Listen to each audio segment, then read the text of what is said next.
if I'm not wrong, we ended our lecture on this slide जिसपे हम USP की बात कर रहे थे और माइंड मैप की बात कर रहे थे। आपके तीन हैं यहाँ, फिशबोन, माइंड मैप और एफिनिटी डायग्राम। तो हम स्टार्ट करते हैं आपके माइंड मैप से कि ये भी एक तरीका हो सकता है जिस तरीके से आप अपने आइडियाज को तरतीब से अरेंज करके कहीं पेन डाउन कर सकते हो। कुछ ऑर्गेनाइजेशंस में ये यूज होता है। A mind map is a diagram that connects information around a central subject. ये एक important सेंटेंस इसलिए है कि जब आपने किसी एक चीज के ऊपर काम करना होता है, एक मेन आइडिया आपका है, तो ऐसी सिचुएशन के अंदर आप माइंड मैप का इस्तेमाल करते हो। मल्टीपल आइडियाज इसके अंदर आप शेयर नहीं कर सकते हो। आप समझो कि ये जो ब्लू के अंदर आपको सामने नजर आ रहा है, ये आपका एक मेन आइडिया, उसके इर्द गिर्द आप ब्रांचेस बना सकते हो उसी आइडिया को लेकर। लेकिन ऐसी सिचुएशन में दो मेन आइडियाज को आप जो है ना वो केटर नहीं कर सकते। जब आपने एक सेंट्रल सब्जेक्ट के इर्द गिर्द कोई चीज जो है वो करनी है तो आप माइंड मैप का यूज करते हैं। Thoughts branch out in different from a single idea.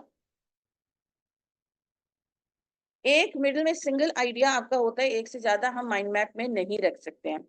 ये जो आपके पास छोटे छोटे सेंटेंसेस लिखे आ रहे हैं ना, there is a single idea in the middle, इसी से रिलेटेड आपके क्लास का जो टेस्ट होगा एमसीक्यूज बन सकते हैं कि mind map has a single in the middle. नीचे हो गया true and false.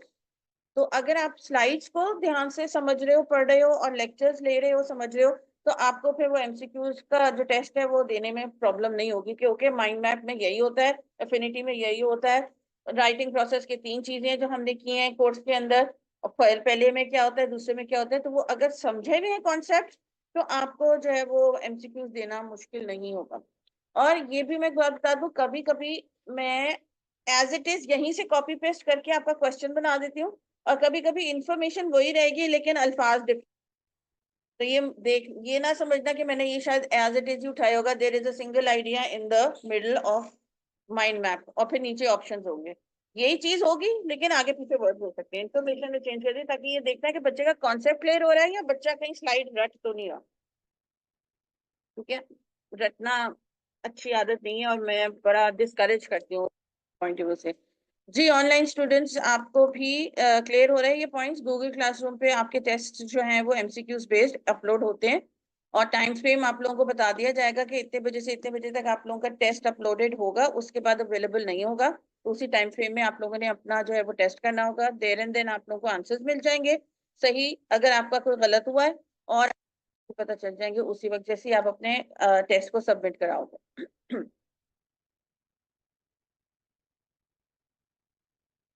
Late me check. जी मैम, ओके।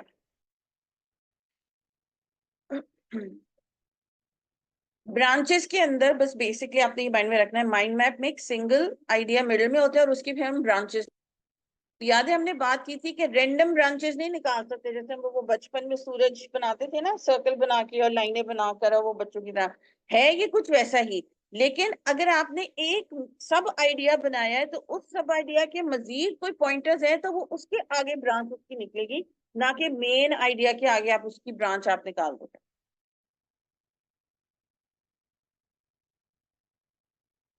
ये इस वजह से भी समझने की जरूरत होती है कि फॉर एग्जाम्पल आप आर्टिकलशिप कर रहे हो, ऑफिस में काम कर रहे हो, मीटिंग हो रही है, जैसे टीचर्स भी अक्सर करती हैं कि जब थक जाती है ना तो स्टूडेंट के बेटा ये मार्कर लो और जो मैं बोल रहा हूँ या बोल रही हूँ वो जरा लिखते जाओ। मतलब बंदा थक जाता है कभी ना 2-3 घंटे के लेक्चर से, तो कभी कभी मीटिंग में भी ऐसा होता है कि प्लीज आप आओ जरा, मैं जो कह रहा हूँ ना वो जरा चीजें नोट डाउन करता है जो हम ब्रेनस्टॉर्मिंग कर रहे हैं।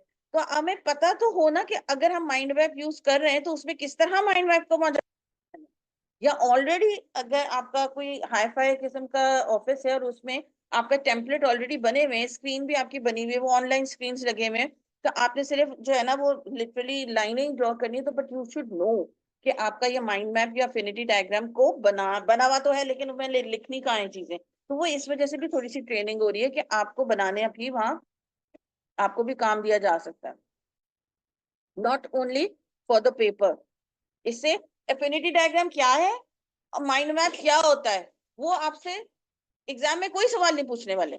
लेकिन फिर भी आई कैप ने ये कोर्स में डाला है तो कुछ सोच समझ की चीजें डाली हुई है ना, तो इस माइंडसेट से आपने इस बुक को लेके चलना है कि मैं सिर्फ पेपर की तैयारी नहीं कर, पेपर की तैयारी करना यस हमारा एक मेन पर्पस है इस कोर्स को पढ़ने का, इस सब्जेक्ट को पढ़ने का, लेकिन ऐसी चीजें भी आके अपने बुक में करिकुलम में डाली हुई है जो कि पेपर में तो उन्होंने नहीं दी हुई, तो फिर मैं ये नहीं पढ़ूं? नहीं, ये गलत बात होगी, ये अप्रोच गलत होगी। वो चीजें पढ़नी है, वो चीजें समझनी है, क्योंकि वो अभी करंट के लिए भी और आगे के लिए भी आपको जो है वो चीजें काम आएंगी। जी बेटा, अगर क्वेश्चन है तो काइंडली चैट में पूछिएगा, मैं थोड़ी थोड़ी देर बाद चैट को चेक कर लूंगी। आपने हैंड रेज किया था तो बेटा मुझे समझ नहीं आई कि what was the reason for that.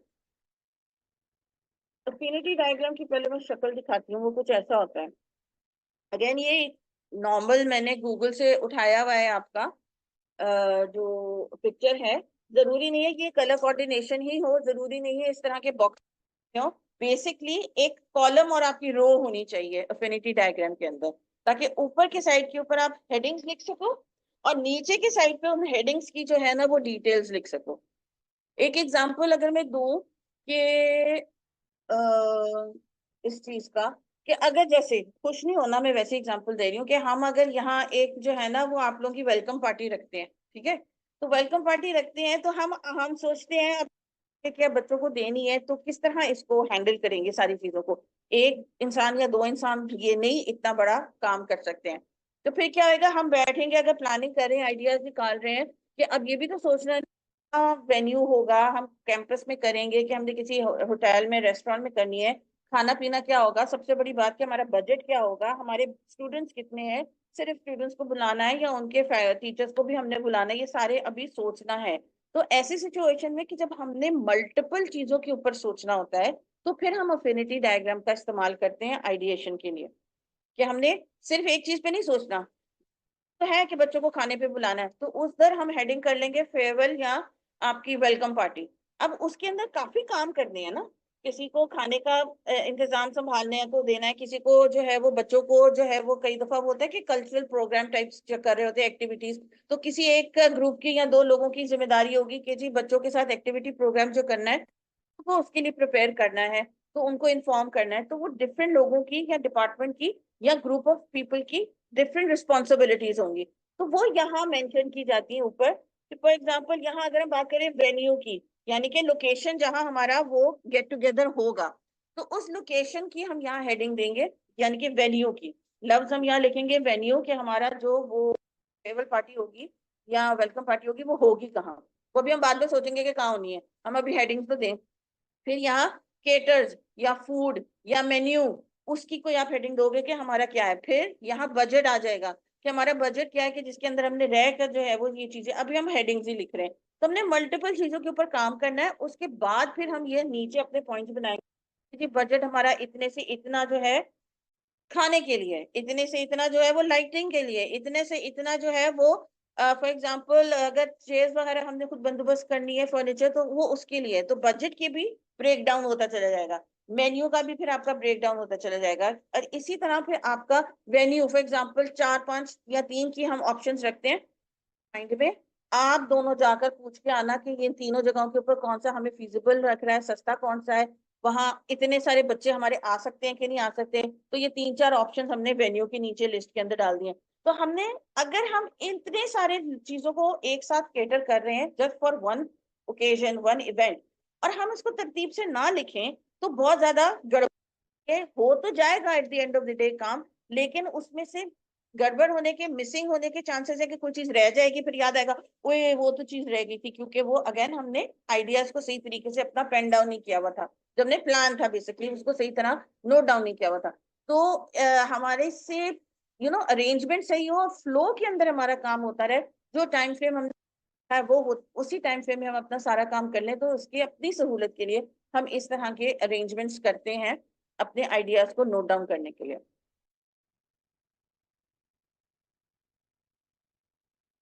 An affinity diagram is a tool that gathers large amount of ideas, opinions and complex issues.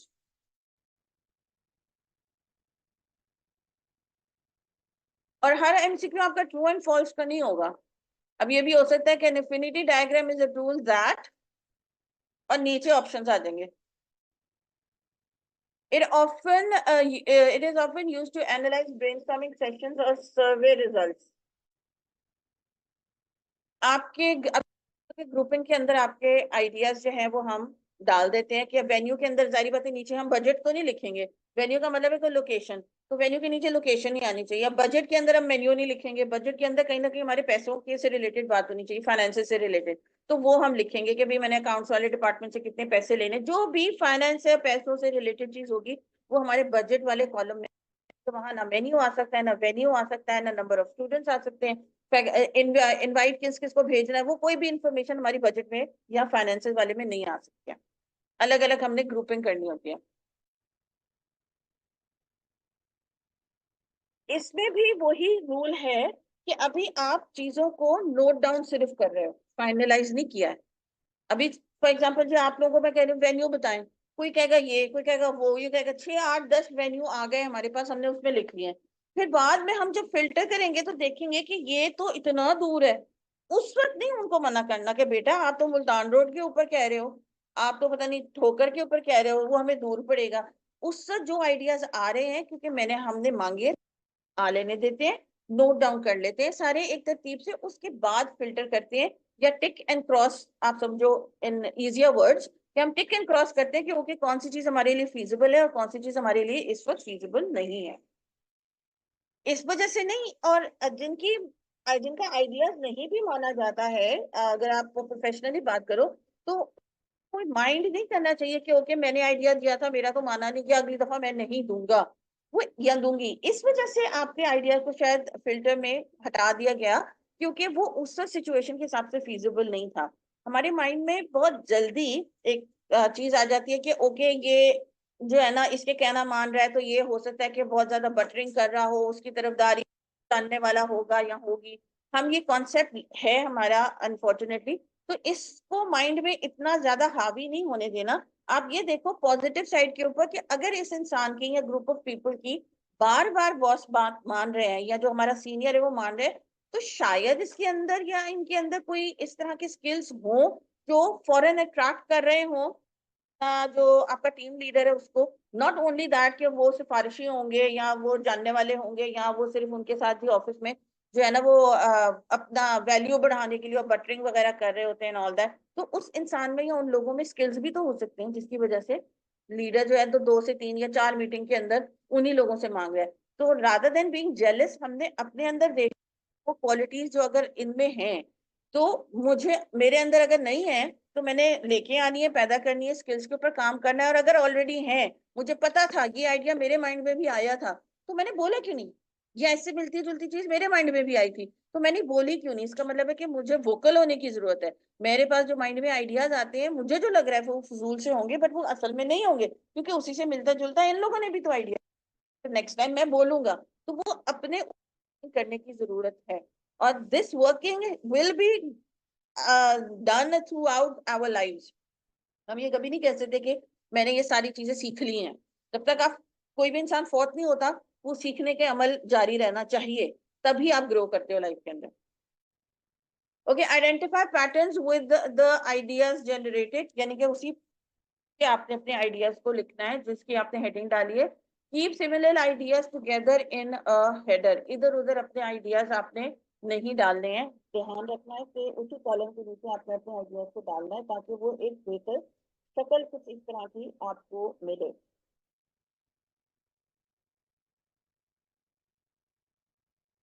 अभी हमने दो में जो माइंड मैप है उसमें हम एक आइडिया को जब हमने काम करना होता है और उसके ऊपर काम करते हैं तो ब्रेनस्टॉर्मिंग करेंगे, तो माइंड मैप लेंगे जब हमने वन आइडिया पे काम करना है, और उसके आगे हम ब्रांचेस और सब ब्रांचेस बनाते चले जाएंगे। एक आइडिया के इर्द गिर्द ही हमारा पूरा वो ब्रेनस्टॉर्मिंग का सेशन जाएगा। और अफिनिटी डायग्राम की बात करो कि जब हमने मल्टीपल आइडियाज के ऊपर पॉइंट्स के ऊपर काम करना है तो हम अफिनिटी डायग्राम लेंगे और उसका हेडर बनेगा, ताकि उसी हेडिंग के नीचे या हेडर के नीचे जो हाईलाइट किया है उसके नीचे आप जो अपना सारी बातें लिख दो। कलर कोऑर्डिनेशन कुछ लोग करते हैं अपनी आसानी के लिए, वो भी ओके है। नहीं कर रहे हो तो आप जो हो वो बोल्ड में कर लो, नीचे वाले फॉन्ट को छोटा कर लो, ऊपर वाले फॉन्ट को बड़ा कर लो, अगर ब्लैक एंड व्हाइट में काम करना है। अगर आप मार्क रहे हो तो you can use blue marker and red marker to highlight something. तो वो आपके ऊपर डिपेंड करता है, एज लॉन्ग एज इसकी शक्ल कुछ ऐसी निकलनी चाहिए कि हेडर्स हो और नीचे आपके कॉलम्स वगैरह और रोज हो।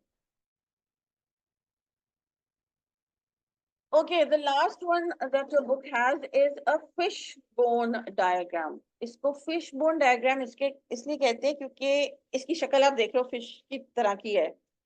किसी ने फिश देखी हुई है ना? इसकी भी फिश की तरह की है, ये मैंने इमेज उठाया है नेट से, और इसकी भी फिश। तो ये फिश बोन, असल में कोई इसका फ्लैश वगैरह नजर नहीं आ रहा, मीट नजर नहीं आ रहा, अंदर से बोन्स ही नजर आ रही है, तो उसको फिश बोन डायग्राम बोलते हैं।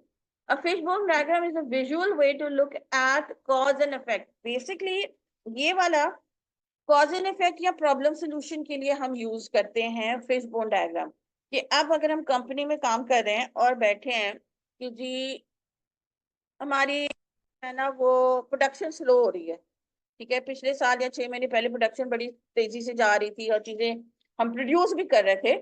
अब वहां दुकानों के ऊपर जहां भी हम चीजें अपनी रखवाते हैं, कोई भी प्रोडक्ट हो, वहां मांग ज्यादा है, हमारी प्रोडक्शन क्यों स्लो हो गई हुई है।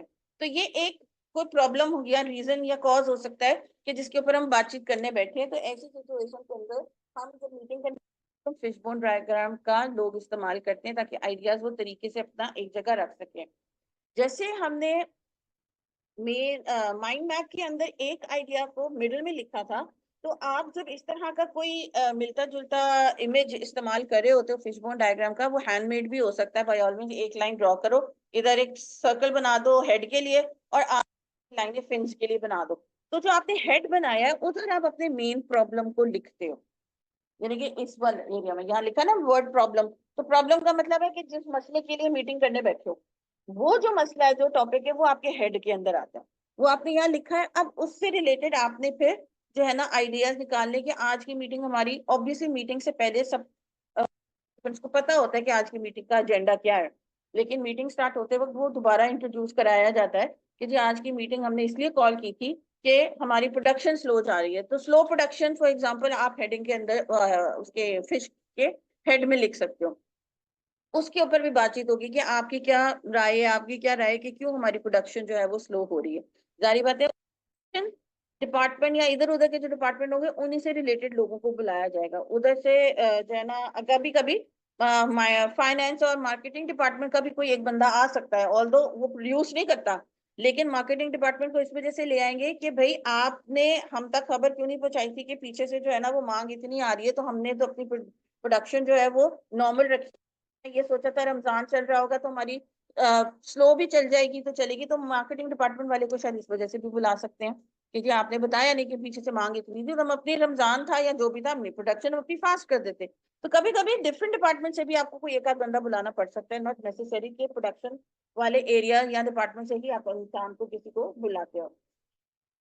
जी, this structured approach applied for brainstorming causes of a problem. The main purpose of this is to determine a problem and to assess possible reasons. अब प्रॉब्लम को आइडेंटिफाई कर लिया, ठीक है, ये रीजन हो सकता है। अब सिर्फ आइडेंटिफाई करने से तो कोई फायदा नहीं ना होगा, आपने उसके हल भी बताने हैं।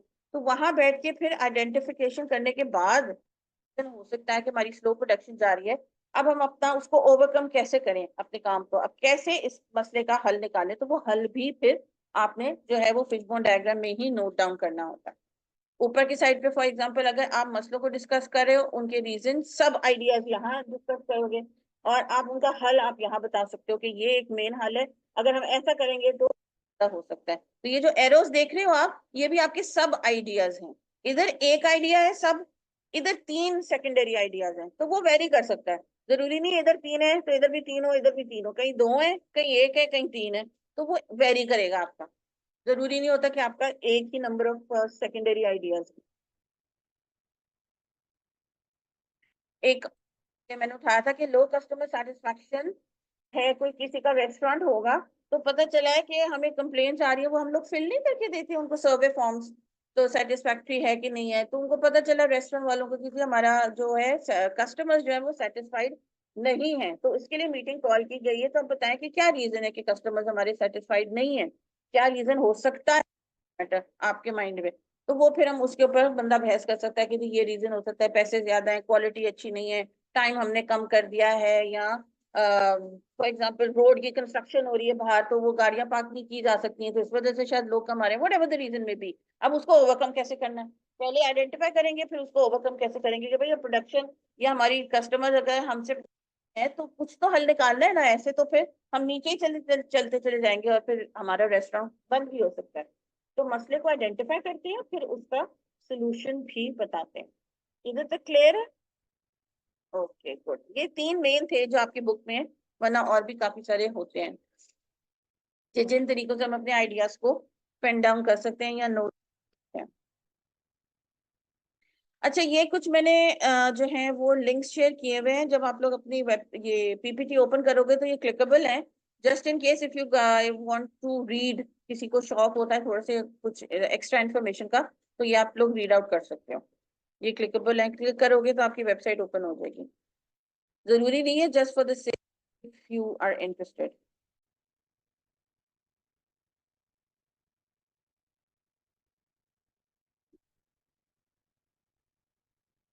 First step of the writing process is done. जो हमारी प्लानिंग और आइडिएशन थी कि हमने ब्रेनस्टॉर्मिंग करनी है, हमने आइडियाज को एक दूसरे के साथ निकालना है, उसका कोई फिल्टराइजेशन, आइडियाज आ लेने दो। ABCDEF जो भी तरीके हैं हमारे, उनकी तरह हमने पेन डाउन कर लिया है ताकि अरेंजमेंट हमारी ठीक रहे। उसके बाद जो है फिर हमने उनमें से फिल्टर जो करनी है, चीजें टिक एंड क्रॉस करनी है, हमने वो कर लेनी है। उसके बाद हमने अपनी एक आउटलाइन बनानी है कि ओके, अब ये टिक एंड क्रॉस करने के बाद ये 6 चीजें, 8 चीजें, 10 चीजें मेरे पास बची हैं, वो हमने yes these things are going to be included in the writing report। हमारी जो भी बनेगी या रिटन डॉक्यूमेंट बनेगा, उसको अब मैंने किस तरतीब से लिखना है। फॉर एग्जाम्पल, ऊपर पे एक टिक लगाया, एक नीचे टिक लगा दिया, एक नेक्स्ट पेज पे टिक लगा दिया है, तो उस तरतीब से हम हो सकता है ना जा रहे हो, तो अब ने हमने टिक तो लगा दिए, उन 6-7 चीजों को एक जगह नोट डाउन करोगे, और किस तरतीब से मैंने उन 6 चीजों को या 5 चीजों को वो भी आपने आउटलाइन बनानी है। उसके बाद आप फिर रफ ड्राफ्ट पे आते हो, ताकि आपको पता हो कि ओके, जो मैंने चौथे नंबर पे लगाया था टिक, वो तो मेरा सेकंड नंबर के ऊपर आना चाहिए। तो हमें पता होना चाहिए कि हमारी नंबर जो तरतीब है, हमारे अरेंजमेंट है, हमारे पैराग्राफ्स की या हमारे आइडियाज की, हमारे पॉइंट्स की जो हमने फिल्टर किए हैं, उनकी तरतीब सही है कि नहीं है। इंपॉर्टेंस वाइज तरतीब उसकी, आपकी क्रोनोलॉजिकल ऑर्डर वाइज तरतीब उसकी हो सकती है कि जी पहले ये करें, फिर ये करें, फिर ये करें, तो हम एंड वाली चीज पहले पे नहीं डाल सकते। इंपॉर्टेंस वाइज हो सकती है। सबसे इंपॉर्टेंट काम यह है कि हमने यूपीएस लगाना है, उसके बगैर तो गुजारा नहीं है। एसी हम बाद में देखेंगे, तो वो एसी नंबर 2 पे आ जाएगा, यूपीएस पहले आ जाएगा। ऑल दो यूपीएस का टिक हमने चौथे या 5वें नंबर के ऊपर टिक किया हुआ, तो हम उसको चौथे 5वें नंबर पे नहीं लिख सकते। तो हमें रफ ड्राफ्ट करने से पहले अपने उन टिक मार्क्स को, चीजों को आउटलाइन की शक्ल देनी है कि ओके, अब मेरे पास ये चीज है। जैसे हम गूगल मैप लगाते हैं ना, तो जो गूगल मैप हमें बता रहा होता है, मोस्ट लाइकली हम वही रूट लेते हैं जो वो बता रहा होता है, अनलेस कि हमें बीच में से गली में से कोई रास्ता आता हो। तो अगर हम उसको फॉलो नहीं करेंगे, जैसे मेरा जैसा बंदा जिसको नया रास्ता नहीं आता, मुझे चाहे वो 2 घंटे में पहुंचा रहा हो, मैं उसी को फॉलो करूंगी, क्योंकि मुझे इधर उधर का कोई रास्ता नहीं आता।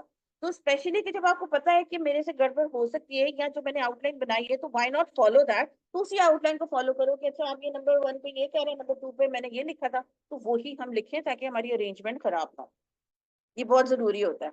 वरना इधर जो टाइम हम स्पेंड करते हैं ना अपनी टाइपिंग पर या राइटिंग, वो हमारा टाइम जाया हो जाएगा अगर हमने आउटलाइन नहीं बनाई होगी। और कुछ आउटलाइन बना लेते हैं तो लोग फॉलो नहीं करते उसको, और ये जो जितना भी आपने मिनट या घंटे या दिन लगाए हैं अपनी राइटिंग में, वो जाया हो सकते हैं। फिर उसके ऊपर दोबारा काम करना पड़ेगा, फिर A to Z पूरी अपनी पीस ऑफ राइटिंग पढ़नी पड़ेगी कि कहाँ मैंने क्या चीज डाली थी, फिर रीअरेंज करना पड़ेगा उसको। एक होता है रीचेक करना थोड़ा थोड़ा, एक होता है पूरा दोबारा से रीराइट करना, तो वो तो गड़बड़ हो जाएगी। समझो कि आप ये रफ ड्राफ्ट 2 दफा कर रहे हो, जबकि ये एक ही स्टेप है। अच्छा जी, drafting organization of ideas into complete thoughts. Organization से हम मुराद है अरेंजमेंट, कि आप अपने आइडियाज को किस तरह अरेंज करते हो, यानी कि सेंटेंसेस बनाना, पैराग्राफ बनाना in a way the reader to understand your message. आप जो हो वो अल्टीमेटली जो मैसेज क्रिएट कर रहे हो वो अपने ऑडियंस के लिए कर रहे हो, तो सेंटेंसेस और पैराग्राफ इस तरीके के हों कि वो जो भी लैंग्वेज में आप लिख रहे हो, उस लैंग्वेज के रूल्स को भी फॉलो करते हो, और रीडर के लिए आसानी भी पैदा करते हो। रूल्स का मतलब है कि स्पेलिंग मिस्टेक्स और grammar mistakes and all that. Paragraph की एक पैराग्राफ लाइन छोड़नी है, फिर दूसरा पैराग्राफ लिखना है, तो उस लैंग्वेज के रूल्स को भी फॉलो करो सही तरीके से, और फिर आप अपने रीडर के लिए भी आसानी पैदा करो। ये आपने माइंड में रखना है रफ ड्राफ्ट करते हुए। ये मैंने पहले भी बात की थी कि कभी कभी एक्सक्यूज मी, ऐसा होता है कि हम लिख रहे होते हैं और उसी वक्त एक आइडिया पॉपअप हो जाता है माइंड के अंदर, तो इंस्टेड ऑफ के अभी अपनी पीस ऑफ राइटिंग में लिखने रखो, अपनी आउटलाइन में उसको फिट करो कि वो आइडिया मुझे माइंड में तो आया है, कि आया वो इधर ही फिट होना है, इसी फुल स्टॉप के बाद या इसी सेंटेंस के अगला सेंटेंस होना चाहिए, या ये कहीं और फिट होना चाहिए। वहां जाके पहले अपनी आउटलाइन में चेक करो कि ये मेरे माइंड में आइडिया है, ये कहाँ फिट बैठ रहा है। अगर तो लग रहा है कि इधर ही सही है तो फिर इधर ही लिख दें, और अगर कहीं और लग रहा है कि फिट आ रहा है और बेहतर जो ना इम्पैक्ट पड़ेगा, तो उस आइडिया को आप ऊपर या नीचे वाले पैराग्राफ में कहीं और लिख, लेकिन पहले आउटलाइन में अपना काम को मुकम्मल करो, फिर अपना रफ ड्राफ्ट के अंदर आके उसको लिखो। क्योंकि एट द एंड जो तीसरा काम है हमारा राइटिंग प्रोसेस का, हमने अपने आउटलाइन और अपने रफ ड्राफ्ट को मैच करना है आपस में। तो अगर यहाँ हमने अपना नया आइडिया नहीं डाला होगा, आइडिया लिख दिया होगा, तो वो आपस में मैच नहीं करेंगे, हमारा रफ ड्राफ्ट और हमारा आउटलाइन जो है।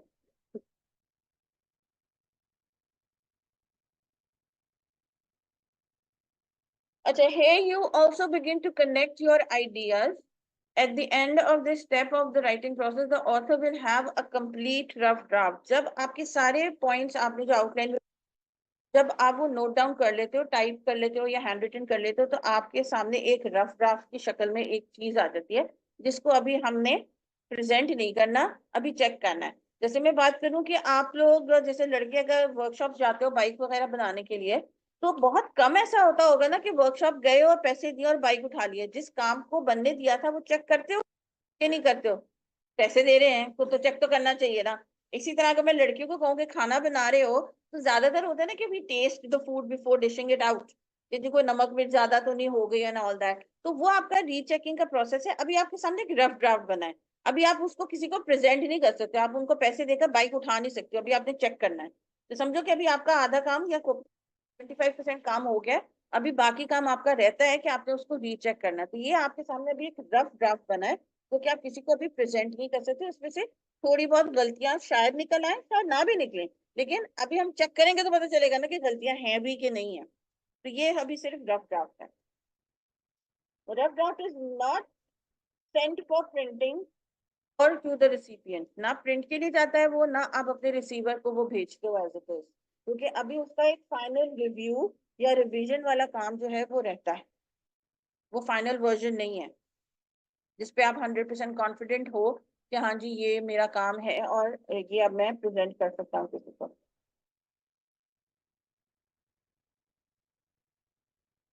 पजल बनाया कभी बचपन में? गर्ल्स आपने बनाया? अगर हम पजल को ना सही तरह जोड़ें, तो वो क्या उसकी पिक्चर सही निकलती है? कहीं ना कहीं अगर हम जबरदस्ती भी काट के भी बच्चा कहीं लगाने की कोशिश करे, तो वो पिक्चर की शक्ल नहीं निकलेगी जो असली में हमें दी गई होती है कि जिस हाथ में ऐसा बनाना है। तो अगर आपकी इसी तरह सारे आइडिया सही जगह नहीं है पीस ऑफ राइटिंग में, तो समझो कि वो एज अ होल अगर कोई देखेगा तो वो उसमें इंफॉर्मेशन या तो मिसिंग लगेगी या फिर गलत जगह लगेगी पड़ी हुई। हमने अपना जबरदस्ती एक जगह घुसा दिया अपना पजल का पीस, वो आना नहीं था वहां, तो वो ऐसी फील आएगी कि ये इन्फॉर्मेशन यहाँ नहीं होनी चाहिए थी, डाल तो दी है सारे पॉइंट्स लेकिन गलत जगह डाल दी। तो वो भी हमने देखना है कि नॉट ओनली दैट के 6 पॉइंट्स बनाए थे तो 6 के 6 मैंने डाले, 6 के 6 सही जगह भी डाले हैं कि नहीं डाले। तो लॉजिकली आपका एक पैटर्न सही होना चाहिए। अनऑर्गेनाइज मैसेज होता है leads to misunderstanding, misinterpretation. और अगर बिजनेस की बात करें तो आपके बिजनेस ताल्लुकात भी मुतासर होते हैं अगर आपकी कम्युनिकेशन जो है वो सही ना हो तो। बिजनेस टाइज ब्रेक हो जाना यानी कि आपके जो बिजनेस रिलेशनशिप्स हैं वो खराब होते हैं।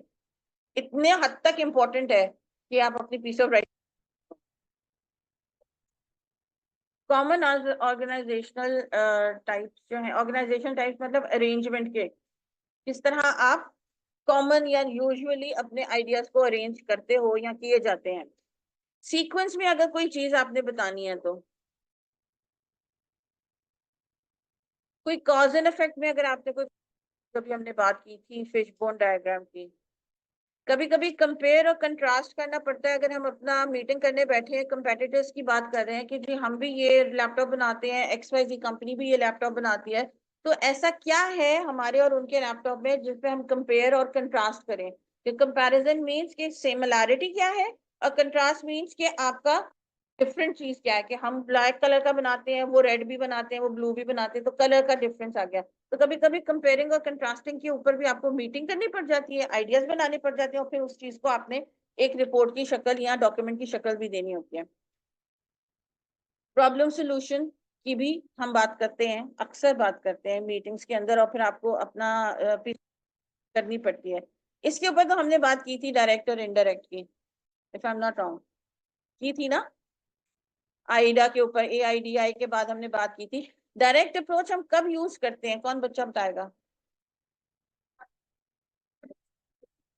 जब गुड न्यूज देनी हो या न्यूट्रल न्यूज देनी हो, जिसमें ना अच्छी बात है ना बुरी बात है। और direct approach bad news, sad news, कोई नेगेटिव न्यूज। जैसे फॉर एग्जांपल हमने आपका ऑर्गेनाइजेशन को कहा कि जी हमारा बोनस लगा दें, और पता चला वहां से वो कह रहे हैं कि नहीं लग सकता, या फॉर दैट मैटर 50% का मांगा था तो हम 25% लगा रहे हैं, तो वो हमारे लिए तो सैड न्यूज ही है ना, बैड न्यूज ही है। तो ऐसे में फिर वो जो है ना एक दो सेंटेंसेस बफरिंग का लिखेंगे, उसके बाद फिर बताएंगे कि हाँ जी हमने एक्सेप्ट तो कर ली, पहले तो खुश कर देंगे कि एक्सेप्ट कर दिए, फिर नीचे जाके बताएंगे कि जी 50 के बजाय 25% की एक्सेप्ट की है, लेकिन पहले हमें खुश कर दिया उन्होंने कि एक्सेप्ट कर लिया। ऑनलाइन स्टूडेंट्स सेम पेज पे हो, क्लियर है पॉइंट्स?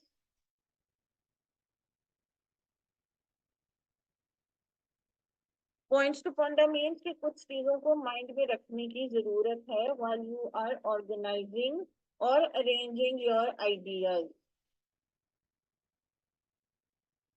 जैसे मैंने कहा था ना, बीच बीच में रुकने की जरूरत नहीं है कि मैंने सेंटेंस सही लिखा है, स्पेलिंग सही लिखी है, तो don't pay attention to such things as spelling at this stage. Rough drafting के अंदर ग्रामर का मसला, स्पेलिंग का मसला, पंक्चुएशन का मसला, कैपिटलाइजेशन का मसला, वो हमने नहीं देखना। मैं पॉइंट्स के ऊपर जुमले से ही कंस्ट्रक्ट कर रहा हूँ, पैराग्राफिंग मेरी हो रही है, पॉइंट्स मेरा नंबर वन वाली जगह पे या कहीं 3 पे तो 2 पे तो नहीं चला गया। मेरा ऐसा तो नहीं लग रहा कि जो है ना मैंने दो जो पॉइंट था वो मैंने डाला ही नहीं है, मैं 1 से 3 पे चला गया हूँ। उन मेजर चीजों को माइंड में रखने की जरूरत है, माइनर चीजों को ड्राफ्टिंग करते वक्त माइंड में रखने की जरूरत नहीं है। वो हम तीसरे स्टेप पे करेंगे जब अपने काम को रीचेक करेंगे।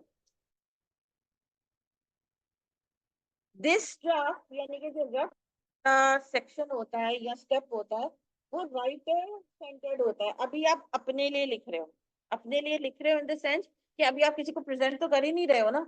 ये वाला जो पीस ऑफ डॉक्यूमेंट है ये हमेशा के लिए आपके पास ही रहेगा, अनलेस कि आप उसको डस्टबिन में फेंक दो, क्योंकि एक फाइनल ड्राफ्ट बनाकर आप किसी को भेजोगे, ये आपके पास ही रहना है। तो आप उस माइंड से करो कि अभी मैं किसी को भेज नहीं रहा, तो बार बार डर डर के रुक रुक के मुझे होता है, ये मैं अपने लिए ही बना रहा हूँ, बाद में इसमें से देखना है कि मैंने क्या क्या चीजें करनी है और क्या क्या चीजें नहीं डालनी है। कभी कभी लिखते लिखते आप कभी इंफॉर्मेशन जो हो वो इरेलीवेंट इंफॉर्मेशन भी डाल देते हो।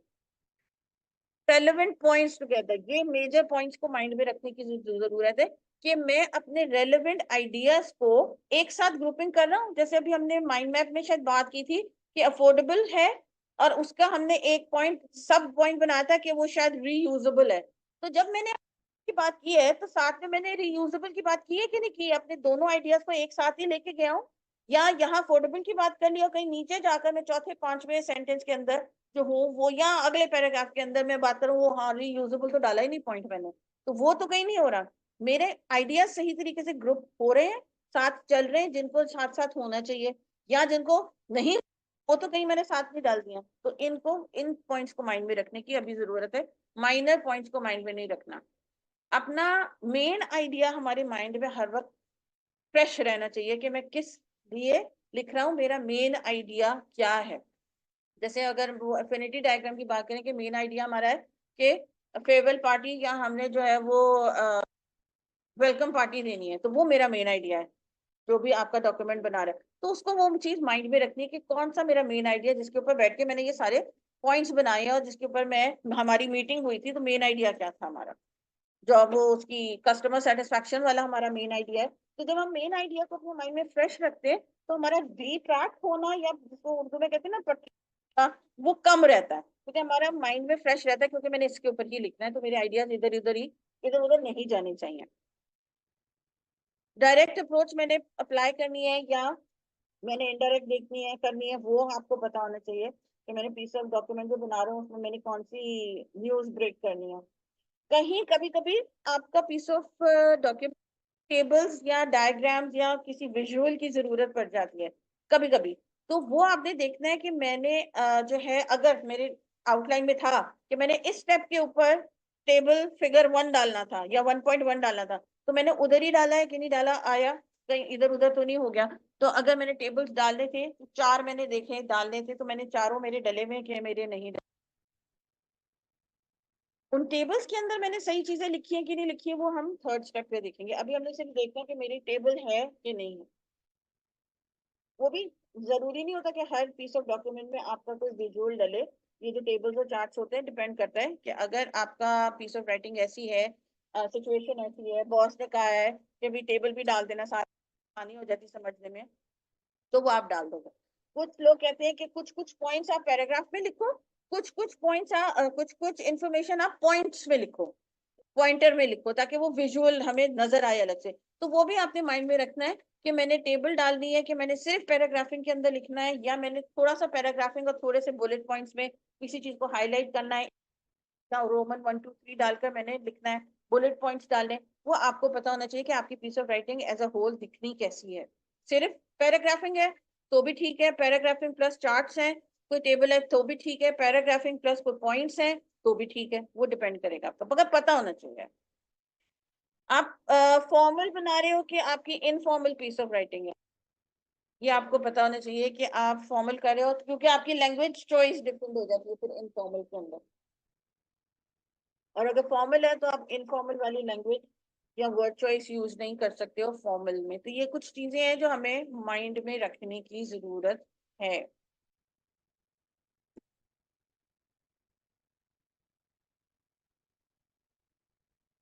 एक सेकेंड, इसकी एक इमेज मैंने, हाँ। अब अगर हम आउटलाइन की बात करते हैं, ब्लू में जो लिखा हुआ है जरा पढ़िएगा, ये वाला फॉर योरसेल्फ, ऑनलाइन स्टूडेंट्स आप भी।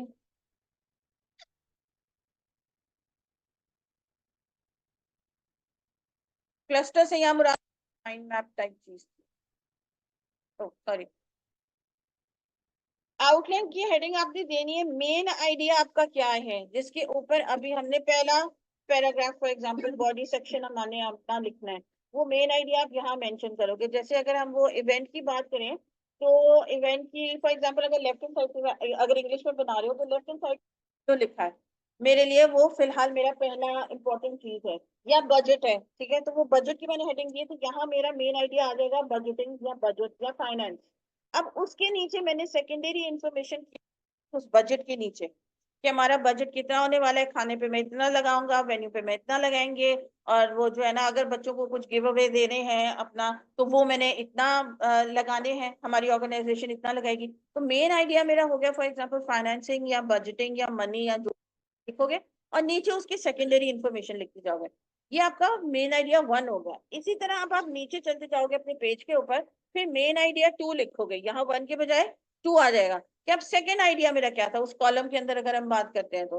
फिर जी अब वेन्यू की बात हो रही है, फिर मेन्यू की बात हो रही है। तो इस तरह आपने अपने मेन आइडियाज को पहले तो उसकी शक्ल दी हुई थी, फिर अब आपने यहाँ अपने शक्ल देनी है, ताकि वहां से उठकर अब एक आउटलाइन की शक्ल बनेंगे, ताकि हमसे कम गलतियां हो। कुछ लोग ये होता है कि आउटलाइन को स्किप कर देते हैं, वहीं से इंफॉर्मेशन उठाई उधर ही काटा पीटी की हुई होती है उस वक्त अपने माइंड मैप कौन डायग्राम में, तो उस कट एंड पेस्ट के चक्कर में वो इन्फॉर्मेशन भी चली जाती है अंदर राइटिंग के अंदर, जो नहीं जानी चाहिए थी, जो कट हुई हुई थी। तो उसको भी फिल्टर नहीं करते हैं। तो बेसिकली आउटलाइन हमारी सहूलियत के लिए होता है कि वहां से जो चीज कट एंड क्रॉस की हुई है वो यहाँ ना डले, जो टिक हुई हुई है वो यहाँ डले, और तरतीब में डले। अब उधर तो हमने एक इमेज बना हुआ है हमारा, कुछ कट एंड पेस्ट हुआ हुआ है, वहां कोई तरतीब ही नहीं है कि कौन सी चीज मेरी फर्स्ट पैराग्राफ में आएगी, फर्स्ट पैराग्राफ के अभी पहला हिस्सा कौन सा होगा, सेकंड कौन सा वो होगा। फिर क्या होएगा, बार बार उसको देखना पड़ेगा, यहाँ डालू नहीं, टाइम जाया होएगा, और मिसकम्युनिकेशन के चांसेस बहुत ज्यादा होते हैं, और टाइम तो बहुत ज्यादा वेस्ट होता है।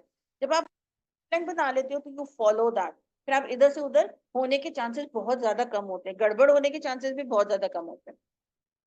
और फिर जब एंड में वक्त आता है अपने रफ ड्राफ्ट को आउटलाइन से टैली करने का, कि मेरी आउटलाइन के ऊपर ही मैंने रफ ड्राफ्ट बनाया है, तो वो आपके सामने सारी आउटलाइन बनी होती है। वरना रफ ड्राफ्ट को उस काटापीटी वाले इमेज से कैसे टैली करोगे, कहाँ कौन सी लिखी हुई थी, मैंने कहाँ लिखी हुई थी, वो सब जम्बल्ड अप हो जाता है। फिर माइंड आपका जो है ना वो एकदम सर्च करके उड़ जाता है। तो इसलिए आउटलाइन बनाना जरूरी है। Advantages of developing N outline, ये मैं नहीं कह रही, बुक भी कह रही है। अब जैसे ये है ना, आपका बाय चांस चाह रहा आपके, तो इन आंसर्स को कंसाइज करके, फॉर एग्जांपल मैं ए बी सी डी में आपके ऑप्शंस डाल दिए छोटा करके, और एक नीचे ई में ऑप्शन डाल दिया ऑल ऑफ द अबव। तो ऐसी सिचुएशन में सारे ये एडवांटेजेस आपके ठीक है आउटलाइन के, तो आप फिर ई वाले ऑप्शन को टिक कर दोगे, ऑल ऑफ द अबव। लेकिन all of the above and none of the above को बगैर सोचे करना है। मैंने हो सकता है ट्रिक करने के लिए कोई और डाल दिया आपको कि वहां भी चार थे स्लाइड में, इधर भी चार है, तो मेरा ई वाला ऑप्शन ठीक होगा, तो वो ट्रिक करने के लिए भी हो सकता है। ऑप्शंस को फिर भी पढ़ते हैं, अगर लास्ट ऑप्शन आपका नन ऑफ द अबव या ऑल ऑफ द अबव हो तो भी। कभी कभी क्या होता है कि आपका ए और डी आंसर ठीक होता है, तो ऐसी सिचुएशन में वो ई में डाल option A and option C are correct, लेकिन उसको भी बगैर सोचे समझे टिक नहीं करना। क्या पता वो भी ए और सी ना हो ठीक, आपके चेक करने के लिए आपको डाल दिया। तो किसी भी सिचुएशन में A B C D E या जितने भी आपके ऑप्शंस हैं उनको पढ़ना जरूरी है। एक जो अलग सा ऑप्शन लग रहा हो ना, जरूरी नहीं है कि वही मेरा आंसर होगा, और हो, बट यू नेवर नो। पढ़ोगे तो पता चलेगा ना कि ये मेरा आंसर है कि नहीं। इधर तक क्लियर? ओके, पक्का क्लियर कि नहीं? Online student, what about you? Naureen and बाकी बच्चे, Mohammad Ahmed, Naureen, Mohammad, okay done, good, ठीक है। Here we have a few resources, अगर क्लिक करके देखना चाहो, कुछ मजीद पढ़ना चाहो तो।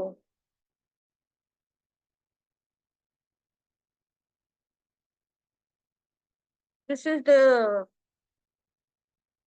फन पार्ट, जो रिव्यू है ना वो आपका फन पार्ट है।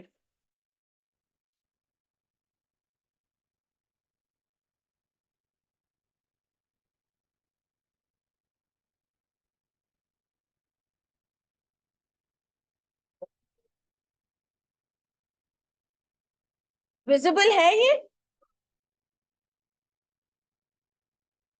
या ये वाला ज्यादा विजिबल है? सेम चीज है वैसे। अच्छा, अब हम आए हैं अपना third step of the process पे, जो हमारा जो कि रिव्यू है।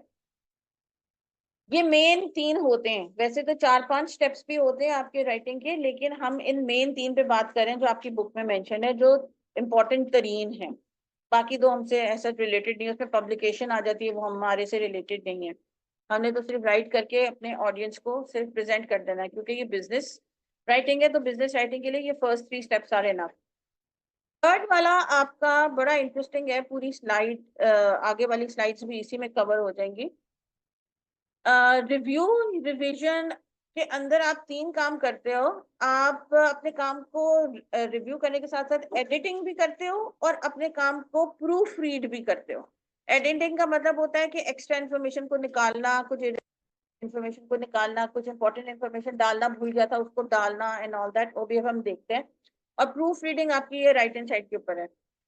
आर्म्स एक एक्रोनिम है, ARMS।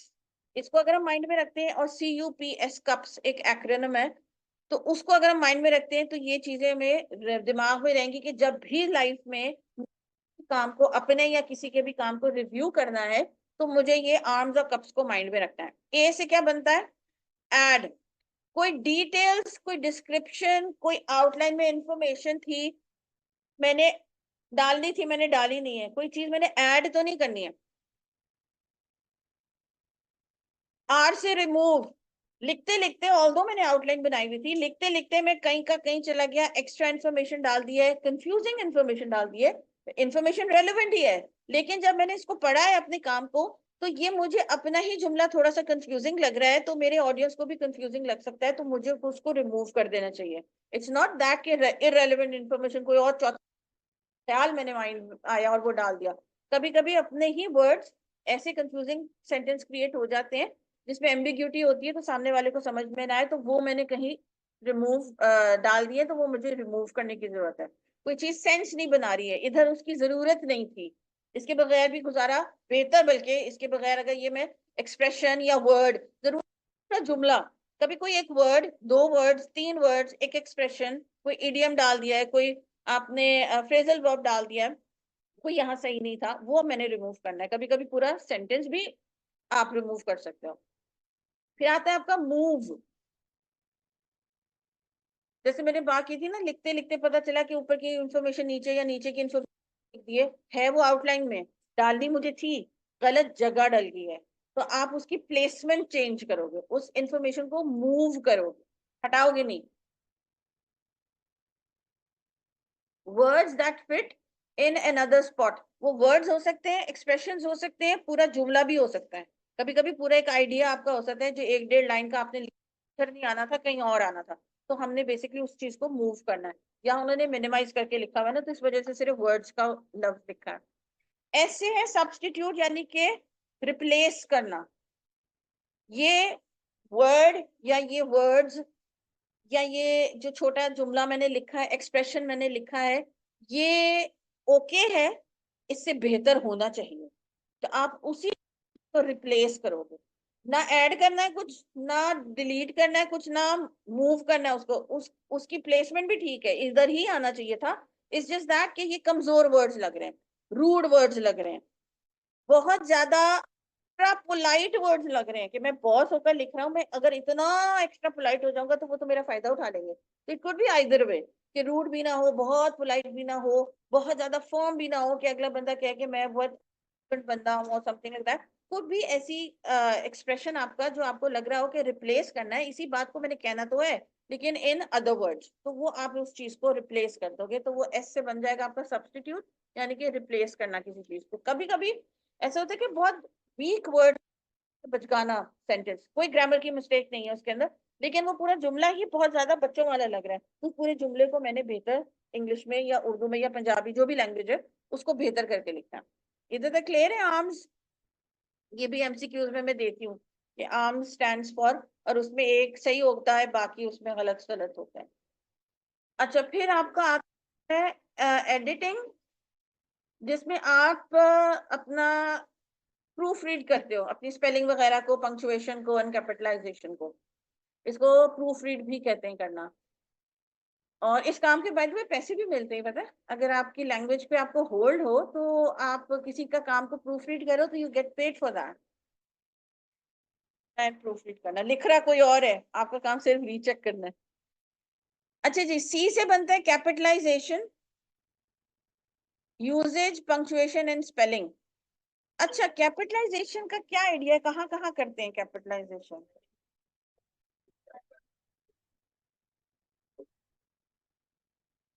नेम्स में, first word of the sentence, वो तो हमें बचपन से ही पता है, और ऑनलाइन स्टूडेंट्स, और प्रॉपर नाउन्स, सारे proper nouns, not only name of people, सारे proper nouns, name of the month, name of, अगर आप स्मॉल से लिख रहे हो मार्च, तो आपका गलत हो जाएगा, एरर हो जाएगा। अगर आप फॉर एग्जांपल संडे स्मॉल से लिख रहे हो एस से, तो आपका गलत हो जाएगा। तो you need to keep in mind कि जो सिर्फ बचपन में हमने सीखे थे कैपिटलाइजेशन, उसके अलावा भी आपके कैपिटलाइजेशन है। टाइटल्स अगर लिख रहे हो, फॉर एग्जांपल डॉक्टर लिख रहे हो, मिस्टर लिख रहे हो, तो वो एम कैपिटल होगा। मिस, सर लिख रहे हो, ये टाइटल्स होते हैं, तो सर, आप सर का एस आपका कैपिटल होगा। तो टाइटल्स अगर आप साथ में दे रहे हो, तो वो प्रोफेसर है जैसे, तो अगर शॉर्ट फॉर्म भी लिख रहे हो, PROF होता है उसका शॉर्ट फॉर्म, तो भी पी कैपिटल होगा आपका। अच्छा, यूजेज, आपको वर्ड जो है वो करेक्टली यूज करने आते हैं? कहीं वर्ब लगाना था तो एडजेक्टिव तो नहीं लगा दिया, एडजेक्टिव लगाना नाउन तो नहीं लगा दिया आपने, आपको वर्ड को इस्तेमाल करना सही तरीके से आता है, उसकी वर्ड क्लास पता है कि वो ये लफ्ज जो है वो ये नाउन है, वो यहाँ सही नहीं बैठ रहा है। मुझे इन्फॉर्म लगाना था तो मैंने इन्फॉर्मेशन लगा दिया यहाँ, तो वो information is a noun, inform is a verb, मुझे इधर वर्ब लगाना था, ऑल्दो इन्फॉर्म इन्फॉर्मेशन आपस में ही मिलते जुलते एक से ही दूसरा वर्ड निकला हुआ है, लेकिन इन्फॉर्मेशन लगानी थी, इन्फॉर्मिंग लगाना था, इन्फॉर्म्ड लगाना था, इन्फॉर्म्स लगाना था, इन्फॉर्म क्या लगाना था, तो usages of the word, correct usages of the word आपको पता होना चाहिए, वो हम यहाँ चेक करते हैं जब हम अपना अपना काम को रीचेक कर रहे होते हैं। पंक्चुएशन, पंक्चुएशन ज्यादातर हमारे माइंड में आती है दो तीन, फुल स्टॉप और कॉमा, क्वेश्चन मार्क आ जाता है, एक्सक्लेमेटरी मार्क जो एंड में हम लगा लेते हैं ना। सेमी कॉलन, कॉलन का इस्तेमाल हमें पता होना चाहिए कि कहाँ हमने पंक्चुएशन करनी है, और फुल स्टॉप भी कहाँ कहाँ यूज होता है फुल स्टॉप, एंड और टाइटल लिखते हैं ना, जैसे मिस्टर है, मिस्टर अली लिखा है, तो MR डॉट स्पेस ALI, तो सिर्फ जो फुल स्टॉप है that is known as, American उसको वर्ड पीरियड यूज करते हैं उसके लिए, तो वो जो आपका फुल स्टॉप होता है that is not only to end your sentence, it has multiple functions, तो वो हमें पता होना चाहिए। अगर नहीं डाला वो MR लिखने के बाद और अली लिख दिया है, तो आपका एरर आ जाएगा इसका पंक्चुएशन का, as far as the test is concern. और जब ऑफिस में काम करोगे तो आपका हाईलाइट करेंगे जो पढ़े लिखे होंगे, so you keep that in mind, okay। अच्छा जी, फिर आपका स्पेलिंग, वो तो सारों को ही पता है कि हमारी स्पेलिंग ठीक होनी चाहिए। अच्छा, एक होते हैं अमेरिकन और ब्रिटिश स्पेलिंग्स, दोनों ठीक है as far as your paper is concern, और इवन तो अगर पाकिस्तान में काम करोगे अपना रिटर्न में, अमेरिकन स्पेलिंग लिख देते हो ब्रिटिश लिख देते हो तो भी ठीक है, एज लॉन्ग एज वो यूनिवर्सली डिक्शनरी में ठीक हो। ये नहीं है कि आप अपनी मर्जी से कोई स्पेलिंग बना लिया, वो गड़बड़ हो जाएगी, तो वो आपने माइंड में रखनी है। जब हम MS ऑफिस में डॉक्यूमेंट में काम करते हैं तो हमारी स्पेलिंग मिस्टेक्स और ग्रामर मिस्टेक्स को हाईलाइट कर देते हैं, नीचे लाइन आ जाती है। तो जब जब टाइप करो अपना, जब आप हम लोग राइटिंग पे आएंगे, अपने अपने सिस्टम में काम करोगे, तो प्लीज उन लाइंस को फोकस करना कि वो किसी वजह से अचानक आ गई हैं, तो उन लाइंस को हमने देखना है, राइट क्लिक करोगे तो वो बता देगा कि बेटा ये गलती की, लेकिन वो वाली गलतियां फाइनल वाले पेपर में आइडेंटिफाई नहीं हो सकती, क्योंकि उधर गलती कर भी दी है तो कोई नीचे लाइन नहीं आएगी। तो उसका फायदा हमने अपना प्रैक्टिस करते हुए उठाना है कि अगर हमारी बार बार लिखते जा रहे हो, और अक्सर बच्चों की लाइन आ रही होती है और वो उसको ध्यान ही नहीं दे रहे होते मेरे कहने के बावजूद, कि बच्चे ध्यान उसको दो, लाइन आई है उसको राइट क्लिक करके देख लो क्या गलती की है, वो आपको गलती भी सही करके दे रहा है। इट्स जस्ट दैट कि आपको बार बार मेरे से यहाँ गलती हो रही है तो मुझे इधर काम करने की जरूरत है। मेरे टेंसेज में, और ज्यादातर टेंसेज में गड़बड़ हो जाती है बच्चों की, कि वो ING नहीं लगाना था तो ED लगाना था, तो ING लगा दिया तो पीछे हेल्पिंग वर्ब नहीं लगाया, तो इसकी ज्यादा गलती हो जाती है। तो वो जब आपको देर एंड देन आपका गलती आपको बताकर हेल्प आउट कर रहा है तो उसकी हेल्प लो, रादर देन के बेध्यानी से बस लिखते ही चले जा रहे हो, फिर आगे वाले सेंटेंसेस भी आपके गलत कंस्ट्रक्ट हो सकते हैं। ओके, आज हम इसके ऊपर एंड करते हैं, रिव्यू के ऊपर ही, और हमारा फर्स्ट चैप्टर जो है आज एंड हो गया। इंशाल्लाह कल हम सेकंड को स्टार्ट करेंगे, that is going to be the writing part, letter, email और मेमोज वगैरह के उसका फॉर्मेट वगैरह क्या। और please I urge you guys कि ध्यान से जो है वो फॉर्मेट को समझना है, कल वाले जो भी आपके स्पेशली लेटर्स के, ये मेरे ख्याल से ईमेल और मेमो वगैरह तो आप लोगों के लिए फर्स्ट टाइम ही होगा, तो ही ध्यान से करोगे। अब आपने ये करना है कि आप ये समझो कि जो पहले आपकी जो फॉर्मेट्स या जो भी चीजें थी ना, उनको आपने डिलीट कर देना फिलहाल माइंड से, और आपने अब जब यहाँ कल से स्टार्ट करोगे ना तो एम्प्टी क्लास की तरह स्टार्ट करना है, कि जो इन्फॉर्मेशन आपको लेटर के फॉर्मेट के हिसाब से आ रही है आपने अपने माइंड में वो फीड इन करनी है, मुझे जो ऑलरेडी पता है वो निकाल देनी, क्योंकि मैं ये नहीं कह रही कि वो गलत है, वो इनिशियल थी, वो एग्जामिनेशन हॉल 1 2 3 और ABC वो बच्चों वाला था, क्योंकि आपका एज भी ऐसी थी, अब वो प्रोफेशनल के ऊपर आ रहे हैं, तो पिछले वाली चीज को हमने लेकर आगे नहीं चलना है। बॉडी मैटर आप बेशक लेके चलो, कि पैराग्राफिंग अगर आप वहां भी करते थे वो लेके चलो, मैं फॉर्मेट की बात कर रही हूँ कि फॉर्मेट अब प्रोफेशनल है, और प्रोफेशनल तीन है, तो हम सिर्फ वो फॉलो करेंगे जो आईकैब ने हमें बुक में दिया है। अगेन मैं बात कर रही हूँ कि दूसरी बुक्स पढ़ रहे हो तो उसके फॉर्मेट को फॉलो नहीं करना है, आईकैब की बुक को फॉर्मेट को ही फॉलो करना है। टॉपिक आपका बुक में या XYZ बुक में कोई है, उस टॉपिक के ऊपर आप पैराग्राफ्स देख लो कि उस राइटर ने क्या लिखा हुआ है, फॉर्मेट फॉलो नहीं करना, ठीक है। I can't like focus more इसके ऊपर कि फॉर्मेट हमने सिर्फ और सिर्फ बुक वाला ही फॉलो करना। चले इस नोट के ऊपर एंड करते हैं, और कल स्टार्ट करते हैं। हाँ जी, आप लोग अगर ब्रेक है तो जा सकते हो, मैं बच्चों के चैट का जवाब दे दूं। हाँ जी, आप सॉरी, एब्रीविएशंस यूज नहीं कर सकते, और किसी वजह से अगर कर रहे हो तो ब्रैकेट के अंदर उसका फुल फॉर्म देना जरूरी है। गुड क्वेश्चन, कल मैं बात करूंगी इसके ऊपर, एब्रीविएशन पे भी और कॉन्ट्रैक्शंस पे भी बात करनी है। बस फहीम एक minute. Proper noun day place place ma'am phone use कर रहा है। मैम ताहिर फोन यूज कर रहा है, ओके चलें अब तो क्लास एंड होगी फिर इंशाल्लाह